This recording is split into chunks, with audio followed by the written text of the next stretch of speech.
శ్రీ మహాత్మా బసవేశ్వర జయంతోత్సవ committee chairman honourable MP Suresh Shetkar గారి స్వాగతోపన్యాసం. I request honourable MP.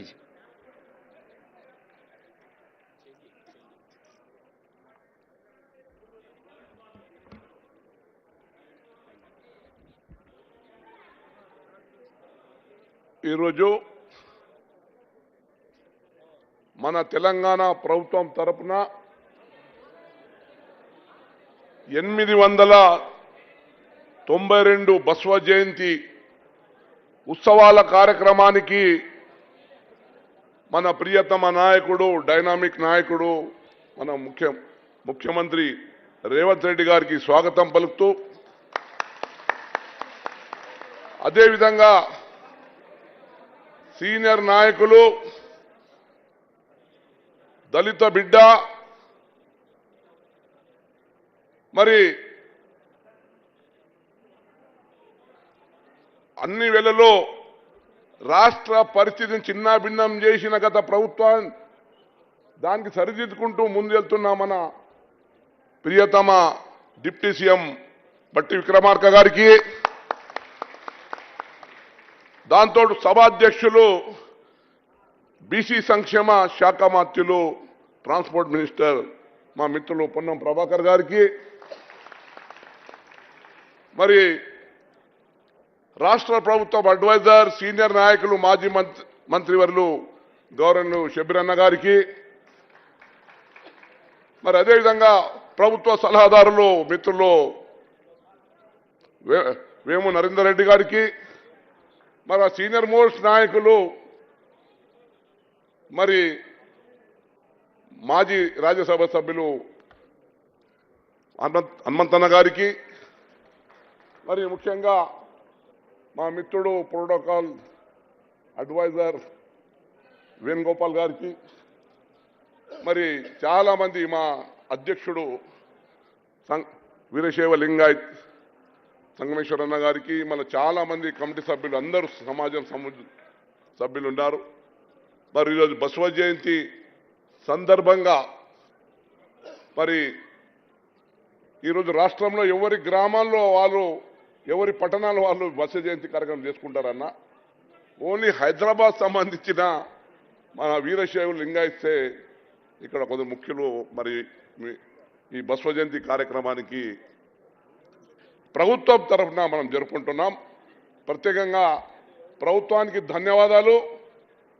ఎందుకంటే 2004 to 2009 నేను ఎమ్మెల్యేగా ఉన్నప్పుడు, అప్పుడు కీర్తిశేషులు రాజశేఖర రెడ్డి గారు, మరి నేను నారాయణఖేడ్కు నేను ఎమ్మెల్యేగా వారికి స్వాగతించి పెద్ద బహిరంగ సభలో వారికి అడగడం జరిగింది. అన్న, మా వీరశైవ లింగాయత్లు ఆంధ్రప్రదేశ్లో చాలా బ్యాక్వర్డ్గా ఉన్నారు, ఆర్థికంగా, సామాజికంగా, విద్యాపరంగా, మీరు మా వాళ్ళను బీసీలో కలపాలని వారికి కోరుకోవడం జరిగింది. అప్పుడు అదే స్టేజ్ మీద రాజశేఖర రెడ్డి గారు వితిన్ 2 months మీకు బీసీలో చేరుస్తానని హామీ ఇచ్చి, మరి 2009 లాస్ట్ జీవో ఏదొచ్చిందంటే అది వీరశైవ లింగాయత్లది. ఒక్క రోజు లేట్ అయినా మా వీరశైవ లింగాయత్ బీసీలో ఉండకుండా ఇప్పటికీ. అది ఆనాడు 2009 లాస్ట్ ప్రభుత్వం లాస్ట్ జీవో అంటే వీరశైవ లింగాయత్ బీసీలో కలపడం. మరి దాని తర్వాత పార్లమెంట్గా నేను మళ్ళా ఎంపీగా అయ్యి అక్కడ పార్లమెంట్లో సెంట్రల్లో కూడా మా ఓబీసీ రావాలా తెలంగాణ తరఫున అని కూడా పోరాటం జరిగింది. అంటే అప్పుడు మా వీరశైవ లింగాయత్ లిస్టు, ఓబీసీ లిస్టులో ఎవరో చాలా మంది ఆర్గనైజేషన్ ఇస్తే దానికి లిస్టులోకి వెళ్ళి తీసేశారు, మీరు not eligible for the list అని. ఆయన ఆనాడు పోరాటి ఓబీసీ కమిషన్లో ఇంక్లూడ్ చేయించాం వీరశైవ లింగాయత్. కానీ గత 10 సంవత్సరాల కాలంలో అక్కడ కేంద్రంలో బీజేపీ కానీ, ఇక్కడ రాష్ట్రంలో మరి టీఆర్ఎస్ ప్రభుత్వం కానీ, మరి వారు ఏం ప్రయత్నం చేసినాం అంటున్నారు కానీ 10 సంవత్సరాలు చేసింది ఏం లేదు. మరి గతంలో మోదీ గారు పార్లమెంట్ ఎన్నికల సందర్భంగా మా అల్లాదూరుకు రావడం జరిగింది, నా పార్లమెంట్. మీరు ఈ కాంగ్రెస్ ప్రభుత్వం ఏం చేస్తున్నది, ఇంకా మీరు లింగాయతులకు ఓబీసీలో కలపలేదు అని వారు మాట చెప్పడం జరిగింది. కానీ మోదీ గారికి చెప్పదలుచుకున్నా, ఆల్రెడీ 15 సంవత్సరాలైంది మా వీరశైవ లింగాయతులు మన రాష్ట్రంలో ఓబీసీ లిస్టులో ఉన్నారు. మొన్న నేను పార్లమెంట్లో కూడా మరి 0 అవర్ సందర్భంగా క్వశ్చన్ మాట్లాడడం జరిగింది. గత 15 సంవత్సరాలుగా మరి అధికారంలో మీరున్నారు, 10 సంవత్సరాలుగా మరి ఎందుకు మా వీరశైవ లింగాయత్ కలుపుతలేరు? కానీ మంత్రి గారు జవాబు ఇవ్వడం జరిగింది. క్యాబినెట్ అప్రూవల్ అవసరం ఉంది, ఓబీసీ కమిషన్ రికమెండ్ చేసింది, మరి క్యాబినెట్ అప్రూవల్తోని ప్రెసిడెంట్ ఆఫ్ ఇండియా సైన్ చేస్తే మీకు ఓబీసీలో ఇంక్లూడ్ అవుతారని జవాబు రావడం జరిగింది.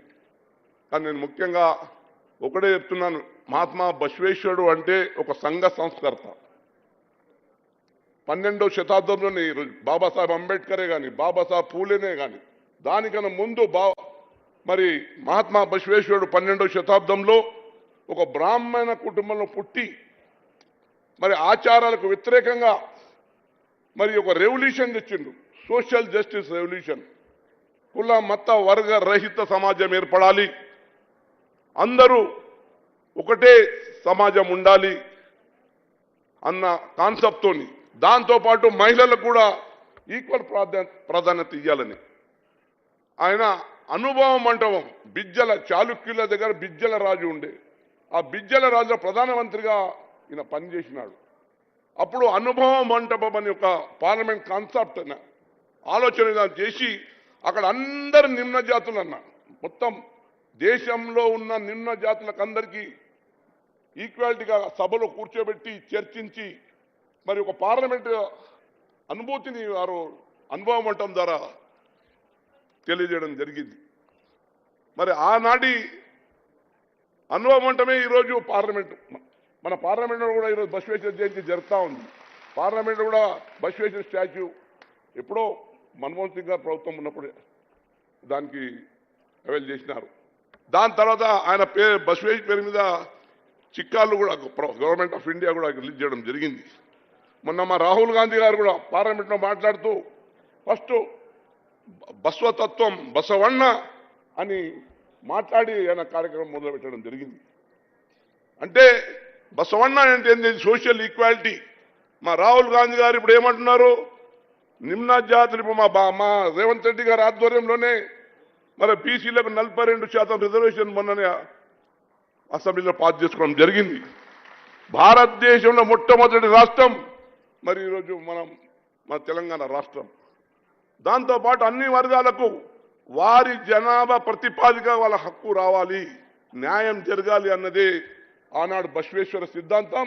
ఈనాడు కూడా మా రాష్ట్రంలో దేశంలో కాంగ్రెస్ పార్టీ సిద్ధాంతం కూడా మనం చేసుకుంటూ ముఖ్యంగా మా ముఖ్యమంత్రి గారికి 2-3 కోరికలు కోరుతా ఉన్నాం. ఏంటంటే మీరు మొన్న బీసీ ఫైనాన్స్ కార్పొరేషన్ ఇవ్వడం జరిగింది, Lingayat BC finance corporation. Before parliament election మా మిత్రుడు పొన్నం ప్రభాకర్ ద్వారా మీ ద్వారా మరి క్యాబినెట్ ద్వారా మాకు ఆ కార్పొరేషన్ వచ్చిందన్న.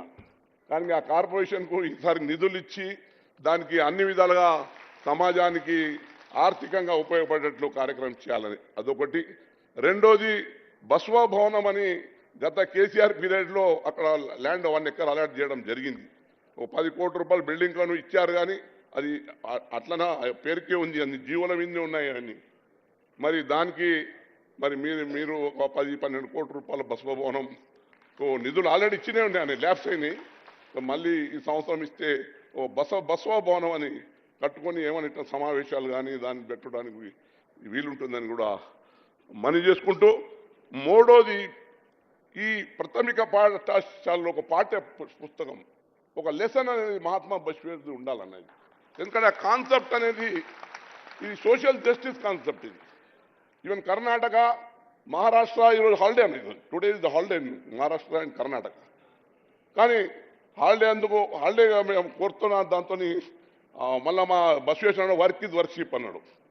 అంటే పని చేస్తేనే అది మీకు దేవునితో పూజ చేసుకున్నట్లని అన్నాడు. అందుకే మేము బట్టి పని చేయకుండా ఇంట్లో కూర్చుంటే కూడా మా గణేష్ బసవేశ్వర అవుతారు. మాకు ఈ మహాత్మా బసవేశ్వర్ సంబంధించిన పాఠ్య పుస్తకం ఒక 5వ తరగతి 6వ తరగతిలో ఉంటే ఎన్లైట్ అవుతుంది. ఆ ఏజ్లో మహాత్మా బసవేశ్వరుడు చేసిన 12 సోషల్ రిఫార్మర్గా ఒక పాఠ్య పుస్తకంలో, ఎందుకంటే 10th క్లాస్ రిజల్ట్స్ ఉన్నాయి. మరి ఫ్యూచర్లో మరి మీరు ఆదేశిస్తే తప్పకుండా అది ఉంటుంది. ఉంటే మన భావితరాలకు కూడా మహాత్మా బసవేశ్వరుని ఏం చేసినా అనేది విషయాలు కూడా వెళ్తాయని చెప్తూ, మరి ఇంకా ప్రత్యేకంగా మీకు అందరికీ ధన్యవాదాలు. ఈ రాష్ట్రంలో వీరశైవులకి చేసిందంటే అది కాంగ్రెస్ పార్టీ అని కూడా మనవి చేస్తా ఉన్నాను.